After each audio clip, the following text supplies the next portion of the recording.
afternoon. Everybody's loving their gardens and everybody's loving the flower pots that we've been making, as well as the pots that go on the wall. But most people enjoy a challenge, and sculpture is something that is very popular. The Green Man is probably the project that has been taken up the most. So I thought it might be a good idea if we did something else along those lines, and we built on the skills that you already have. So hey presto, I've come up with an idea to make a ceramic sun for the garden. The sun is shining, the summer is hotter than one I can remember for a long while, which is a good thing because in lockdown it's nice to be able to get outside if you can. And this sun that I've created is something that you probably would like for your garden. I can just see it fired in a rich terracotta, burnt terracotta colour hanging on the wall. Frost-proof because I'll fire it to a very high temperature for you. I've got a red clay which allows that, although most red clays, most terracotta clays are very lowly fired.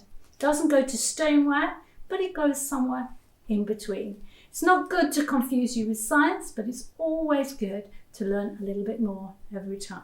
So how would you go about making him? Well, first of all, you know how to make the Green Man because we've already done a video on that. So I'm not going to go over how to make a face again, but I will remind you of some of the aspects that are involved. First of all, you had a dish mould. You laid the clay into that, and then having done that, once the clay came out of the dish mould, you developed a face. Here's one that I've started to develop on top of it. Let's take a look at the other video and try to remind ourselves of exactly how we did it, but whilst you're watching it, think sun face rather than Green Man. To begin with, I found something that I thought would be ideal for making a round face. And even though it's a round shape, I can change it and elongate it a little bit later. It's a dish mould, so you'll learn how to make a dish as well during this. I also found an oval shape, which is a hump mould. So let me talk you through how you go about using these. First of all, you need to roll a piece of clay out. And as you recall, before you roll the clay out, you need to wedge it up and make sure that it's woken up and it's ready to go. Having wedged it up, then you need to find some guides. These guides or sticks, you can use your placemats at home. Make sure that they are thick because this is going to go onto an outside wall in the garden. It's a stoneware piece of work. It will withstand frost if it has been fired to a high temperature with a specific stoneware glaze upon it. So these guides are actually 1 centimetre deep, and that is the thickness you need for the foundation of your work. Start by rolling your clay out. As I roll it out, I turn it over.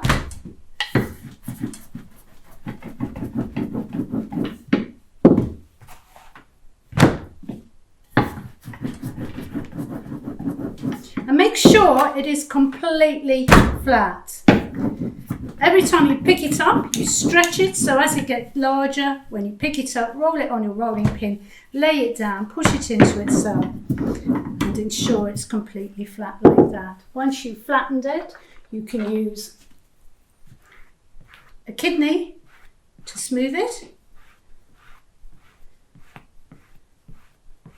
before you make use of it. This will compress the clay and help to pull it back together because as you've rolled it, you've stretched it.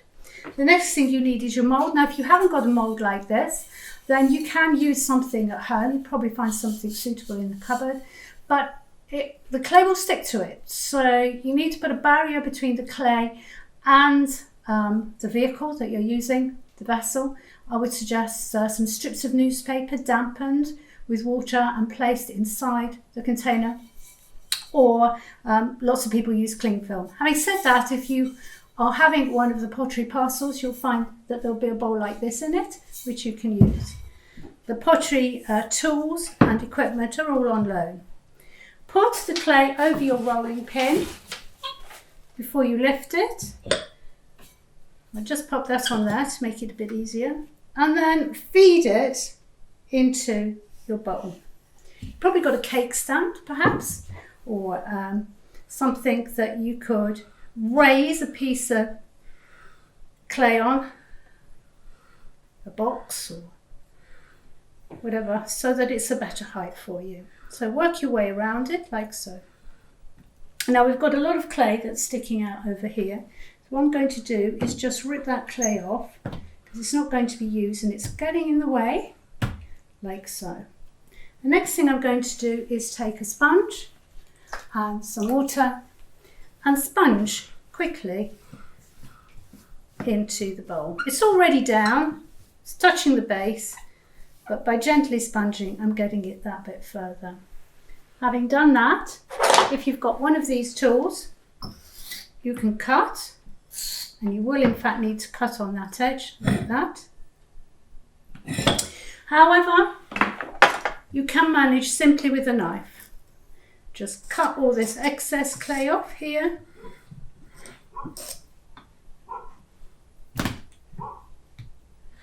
And then trim back this way.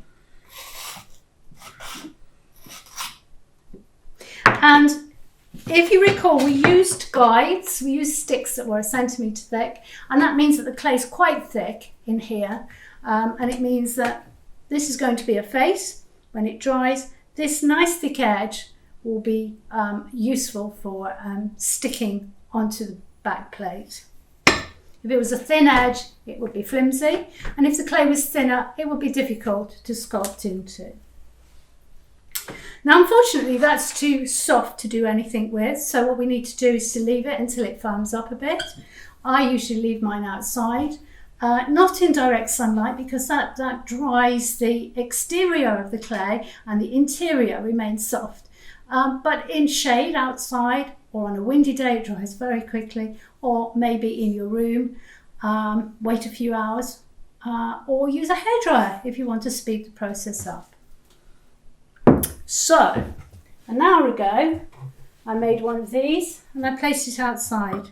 And as you can see now, it will just pop out like that. And okay, it's not an oval, it's a round shape. I've done a rather stylized oak face, which is quite round, but I still want to make it a little bit oval down at the bottom for the chin. I must mention at this moment, though, that if you have got a hump mould, or you've seen a hump mould in the studio and you don't know how it works, clay is simply draped over the top, sponged down and then trimmed at the side. And you might find you've got a shape that's really suitable at home that you could drape clay over. You then leave it to firm up, just as we did with this bowl here. The problem is that because the clay shrinks as it dries, as it shrinks, it will crack if you leave it on this mould. So you have to be very vigilant and make sure that you remove it as soon as it's slightly firm. To demonstrate to you how much clay shrinks, here is a dish I made on this hump mould earlier, and you can see that it's already a lot smaller. Had I have left it on here, it would have cracked, but I took it off and then completed the drying without the mould underneath. So that's a nice oval shape, and you might have a hump that you can drape your clay over that's more suitable than something you put the clay into. If you're having a parcel, you will find one of these inside, so you can use it. So you've got to look at this and not think dish, you've got to think face. So I'm wetting the surface. It's firmer, but it's still got moisture in, so I can still shape it a bit. And I'm going to shape it into more of an oval towards the base by pushing it in, like that. I've got my hands wet and I'm stroking it down. And I'm thinking that that is kind of where the chin is going to be. And if I get a stick, a guide, I can now draw a line for the centre of the face. It's not very central, that, so I'll redraw that. There you go. In fact, it was very off centre. Okay. Having drawn the line for the centre of the face is then divided up into thirds. So the eye to the top of the skull here, the forehead, is really a third of the whole size. This area here is really quite large. So by actually drawing a line a third of the way down, I'm getting what really is the eyebrow line.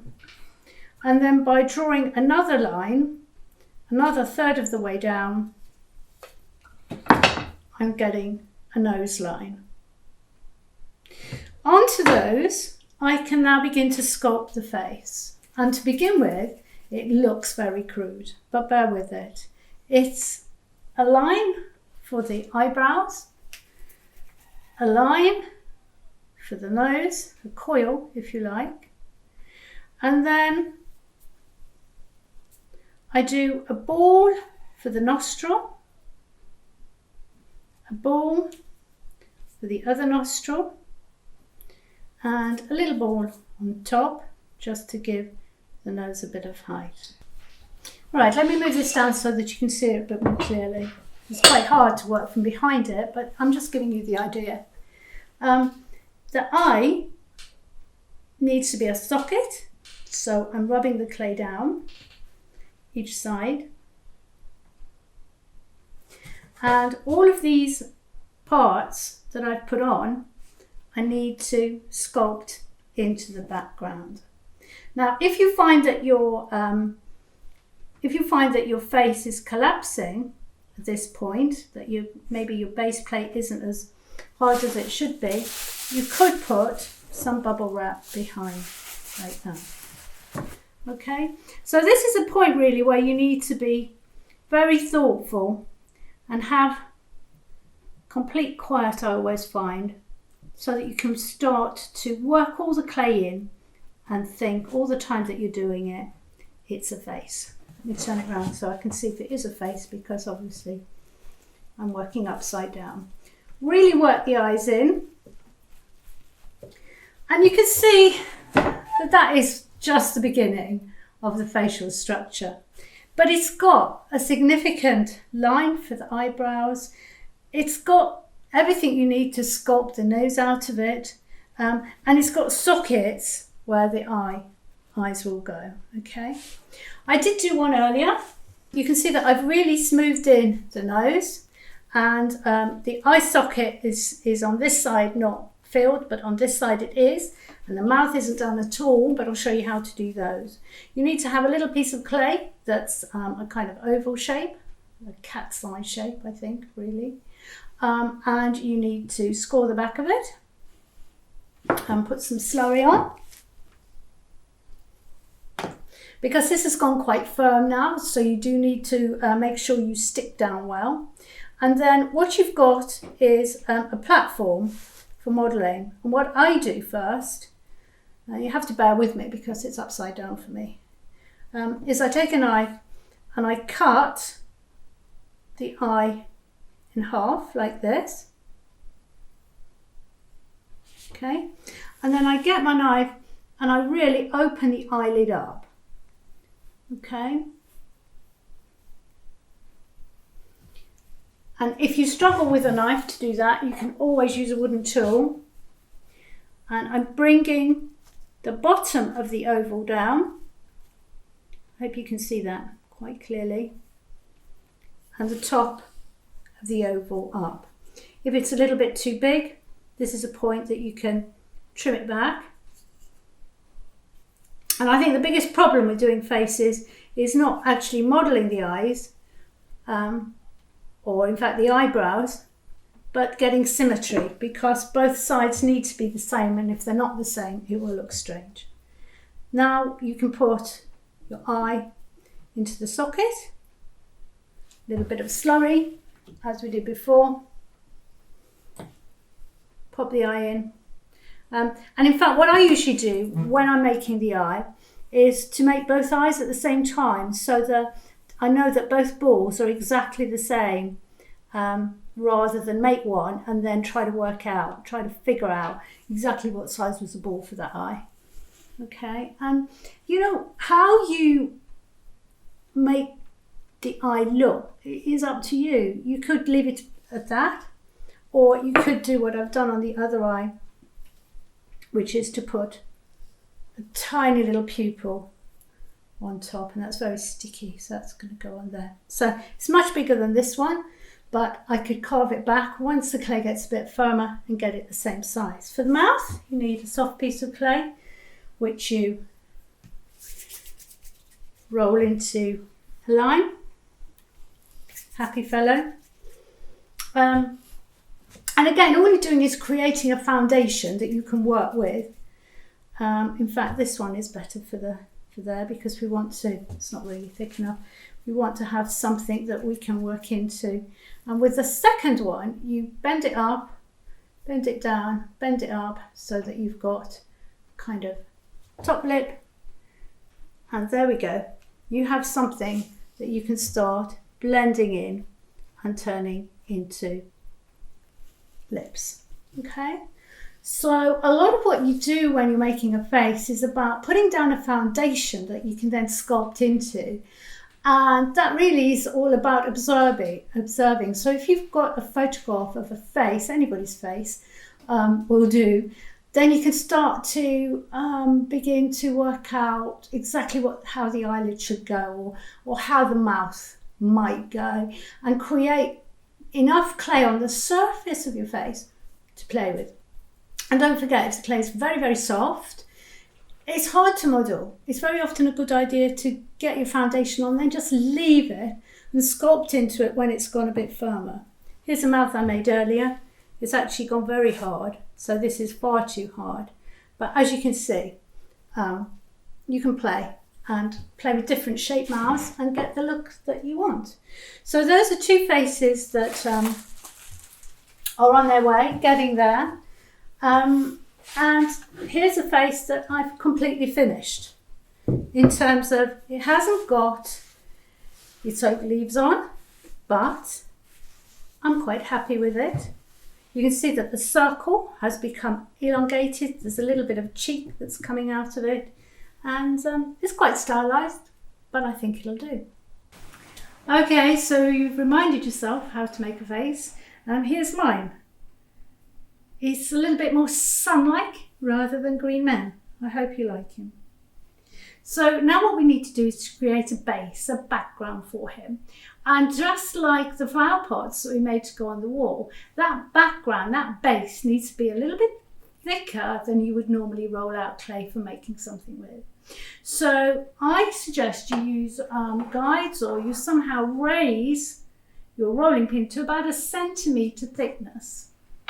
Probably mats that you use on the dining room table, stacked up until you've got 1 centimetre, and roll with your rolling pin until you've got your clay rolled out.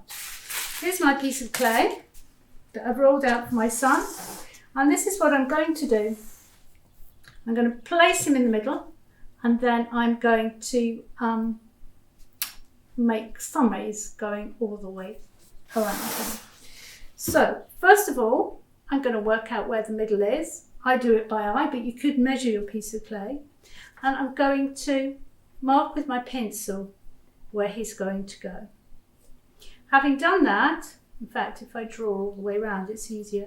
Having done that, I'm then going to consider how he's going to be stuck on the wall. And if you remember with the green man, what we did was we cut out a circle like this, and we inserted holes here and here, a little bit like a smiley face. So let's do that. And to do that, we need a knife. Knives do tend to walk. If you haven't got a knife, you can always use a pin. The trouble with using a pin is that you generally bend it as you are using it. So it's not the best of ideas. Let me just see if I can find a knife here. Here it is. One knife. Hold your clay up, wait until your clay's gone a little bit firm, don't use it when it's really soft, and push your knife right into the clay all the way up to the hilt and make yourself a hole. If you don't make a hole big enough, then you won't be able to hang him up. Again, don't put the hole too close to the edges, all right, and that'll be absolutely fine. So, a smiley face. You need to score all the way round where the face is going to go, and that's going to have slurry on. Slurry is our mixture of clay and water, which we use as a glue. So score all the way around here. Some people use forks, or you could use toothbrush. Wash it well before you use it again, or perhaps not. And it doesn't really matter what you do so long as you get it really scratchy. That's going to go on there, hey presto. But if I put him on here right now, it's going to be very difficult to work out how to get the rays to look symmetrical. So the best thing to do is to wait a minute and create your star in paper. Now to do that, I've got newspaper, not photocopier paper, newspaper. It's a lovely, stronger than tissue, soft paper. It'll be a shame when we stop reading papers because newspaper is useful for so many things. And put the paper onto your clay. We could have done this before we started at all, really. That fits on there. Then place your face in the middle. See, that's going to be perfect. And what you need to do is to mark the bottom, the top, and the two sides where the sun rays are going to go like that. Make sure it fits on your clay. That's all you need to begin with. Take him off. Yes, I can see my dots. It's going to fit on the clay. And it's really important that you don't make those sun rays go out and spread out too far. In fact, the initial one, which had a very, very thin perimeter of rays, was probably a good one to start with. However, I'm going to challenge you to do something bigger than that. Once you've done this, you can fold your paper into a quarter, like that. And then you can work out on your piece of paper where the middle of that is. Don't worry, this will all make sense in a minute. You can either do it by eye, which is what I usually do, or you could take a ruler across here. There's 20 across from where I am, so 10's in the middle. And then I can draw a line. That's for a ray. Then I can look at the centre of that and draw another line. Again, you can measure it, or you can do it by eye. In fact, measuring is probably best. But for quickness today, I've just done it like that. Open it up. Let's put this on the table. Like that. I'm going to have to do it this way so that I can see what I'm doing. And then what you can start to do is to develop the rays by joining up the lines in between.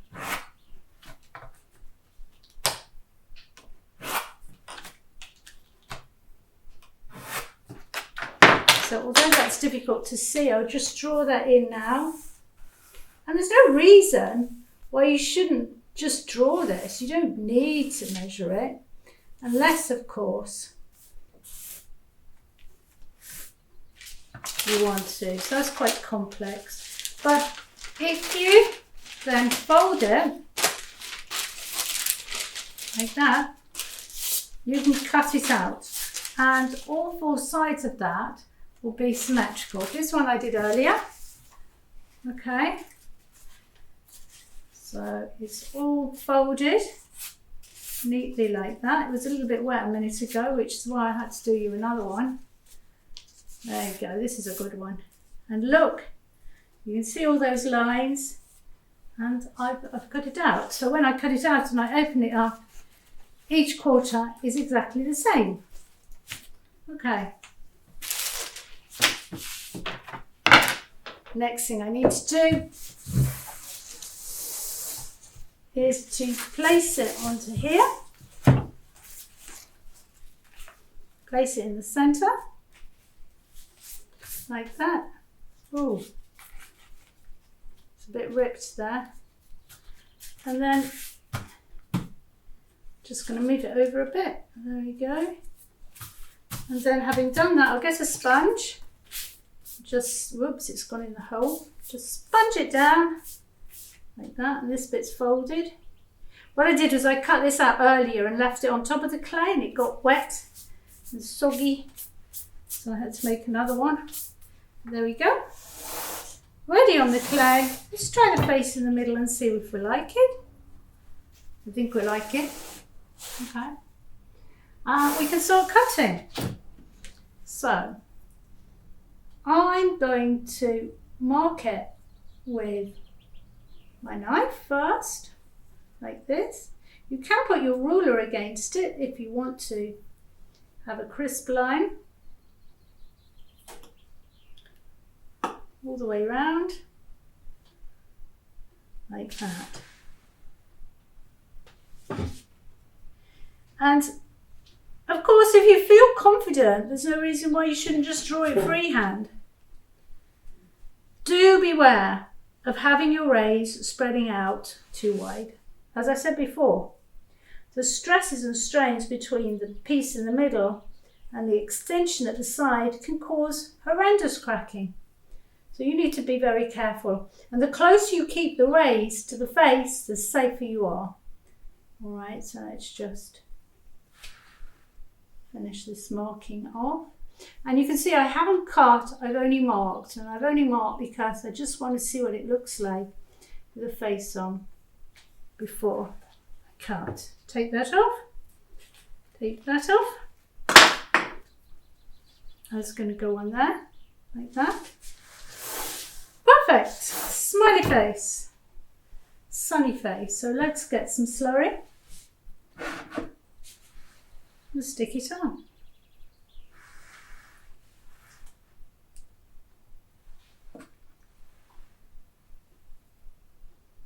Lots of slurry. Put it on both sides, like that, and then squish it down. Give it a jiggle, it creates a suction, get rid of the slurry, it also helps to seal it. And then, if you're sensible, we'll at this point add a little bit of soft clay around the edge. It's our famous coil, which people struggle with. How can you struggle making a coil? It's really very simple. You just roll the clay between your fingers. But people struggle with it because as they roll the clay, they dry the clay out. They take too long. They try to make long coils. And the longer it takes, the more the clay dries out and cracks. It really wants as little contact between your fingers as possible. And if you've noticed, I've got a little bit of water on my hand from the sponge.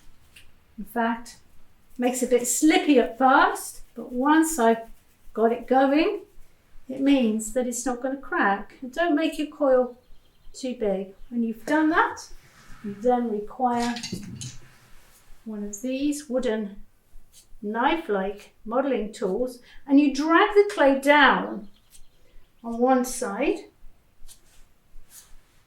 and this will really secure the clay. Now, if this didn't have a hole in the back, and we created a hole so that it could stick on the wall easily, but if it didn't have that hole, because we weren't going to have it on the wall, it would actually explode during the firing. So anytime you seal a cavity, and you know this now, anytime you seal a cavity, you need to make sure that there's somewhere for the air to escape. And this tool is very useful because it's got a really sharp knife-like end on one side, and then on the other side, when you flip it over, it's got this really nice rounded modelling tool. So a very, very useful multi-purpose tool which you'll find in your pottery parcel if you're doing a pottery parcel.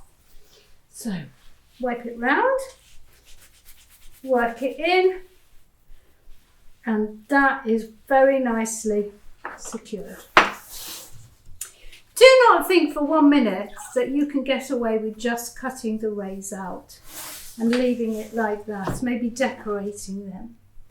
And the reason for that is because this clay here is very, very thin compared to this bulbous part here. All of these rays will warp at the end as they dry. They'll curl up. And the difference in the tension between the two will cause some cracking to occur. Take these away. Do you see how I just cut each piece and then pull it away? I don't try to cut round the pieces like that. And I'm not being too particular about how I do it. It's a bit of art. It's not meant to be perfect. It's meant to look like somebody made it. It hasn't been produced out of a mould. Or indeed, hasn't been produced out of a mould. Or indeed, looks like one of many. It needs to have that little bit of something different created because it's not absolutely perfect. Let us celebrate the joys of a little imperfection here and there, which make it yours. Or at least that's my excuse. So let's get rid of these. Nearly there. Whoops. Tiny little one. That is really imperfect there. So as I said before, do not bring these back to me with a thin side like that. It won't work. You can't just make a pattern on that and that will work. It might be all right, but it probably won't. So what we're going to do is tidy up the edges very quickly, and then we're going to layer over the top of these pieces to help to hold them down and to give it a little bit more oomph, our pattern. What you need to do next is take a piece of clay which you've rolled out a little bit thinner than the base, the back. So anything under 7mm will be fine. In fact, 4 less, just a thin piece of clay, okay? And then we're going to pattern it. And you can pattern it, I want it to look like rays, by banging a stick into the clay. In fact, I found earlier that a ruler has got a nice edge. It depends on how hard your clay's gone. So bang, bang, bang that into the clay until you've got some texture developing. I've got one I made earlier over here. And you can see all the texture I've created. And this is going to be for the sun rays. But we've got to cut out triangles for the sun rays. And this is where this comes in useful, because you can work out, basically, you can rip this up now, and you can work out basically how big your rays need to be. And you don't need to be too precise at this point. So I've got a ray there, I've got a ray there. And what I did originally was not to cover every bit of the backing with a ray. So we start, put that under there. We start with the one at the top, and this is a big ray, and we place it onto the pointy bit here, and then feed the other bit of clay all the way down till it's sticking up, like that. And then when it's sticking up, just trim it where it touches the face. Trim,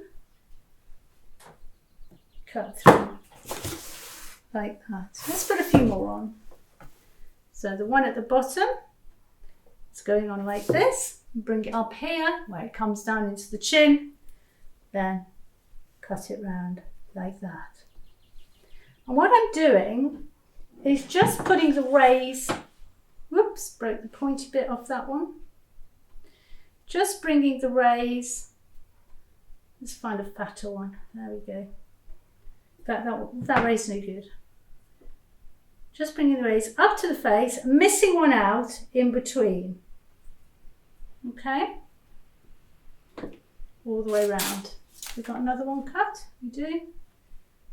Bring it up to here, like that, and then cut it.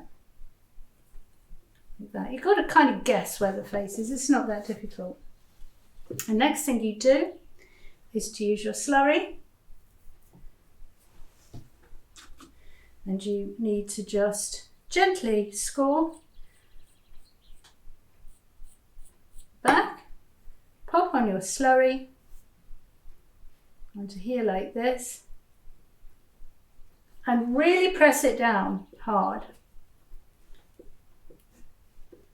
My clay's gone a bit hard really, it's a very hot day. And having pressed it hard, you can now work on it. And I found that this pointy knife was really good for pressing in the clay. Quite hard to do upside down. And accentuating those lines. Do not use something sharp, because if you use a pin, you'll get really tatty lines.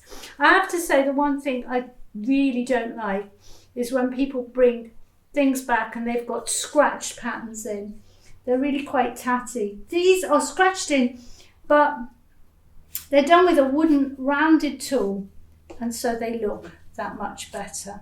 Let's bring this down here. I can now use this tool. Remember, it's got a pointy end and a round end to work that in. And here, where the razor meeting the face, I can try to model it in so that it looks more as if it's part of the face rather than stuck onto the side. Okay, and then I can get a sponge and just give it a little sponge like that. Make sure it's not stuck to the table, make sure it's tidy underneath. And in fact, what I did was I gave it a little bit of a bend at the end. The other thing I did was I lifted it up and I pushed my finger into the back so that it became quite raised. So it's quite a lot of work on this compared to this flat piece here. It's quite bulbous there. This piece here, I'm not adding anything to, but I am creating some lines in it so it becomes a part of the bigger picture and it stays pointy like that. I've got to work all the way around, and that's going to take quite a while. So luckily I've got one that I made earlier, which you've seen before. Bring it up for you.